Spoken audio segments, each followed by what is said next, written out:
రామయ్య, నెల్లూరు జిల్లా ఉపాధ్యక్షుని రఫీని మాట్లాడుతూ ఉన్నాను. ఈరోజు నెల్లూరు జిల్లా కలెక్టర్ వారి దగ్గరికి రావడం జరిగింది.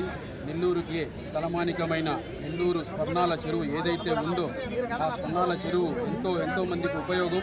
అదేవిధంగా ఏదైతే ఎండాకాలం ఉందో అప్పుడు ఆ ఎండాకాలంలో దాహతిని తీర్చేదానికి ఎంతో ఉపయోగకరంగా ఉంది. అదేవిధంగా దాని మీద కొన్ని వందల కుటుంబాలు జీవనాధారం కూడా ఉంది. ఎవరైతే గిరిజనులు ఉన్నారో చేపలు పట్టుకొని దాని మీద కూడా జీవనాధారం ఎక్కువగా జీవిస్తూ ఉన్నారు. కానీ ఈ మధ్యకాలంలో కొంతమంది చోటా నాయకులు ఏదైతే ప్రజాపక్ష పార్టీ ఉందో ఆ పార్టీ నాయకులను చెప్పుకుంటూ ఆ చెరువుని కబ్జా చేస్తూ దాదాపు 400 అంకణాలు మట్టితో పూడ్చేసి 9 అంకణాలు ఫ్లాట్లు వేసి పేద ప్రజలకి మధ్యతరగతి ప్రజలకి అమ్మేదానికి ప్రయత్నిస్తూ ఉన్నారు. ఇది సరైన చర్య కాదని చెప్పేసి మేము వాళ్ళకు కూడా చెప్పడం జరిగింది. అదేవిధంగా కలెక్టర్ గారికి కలిసి మెమోరాండం ఇవ్వడం జరిగింది.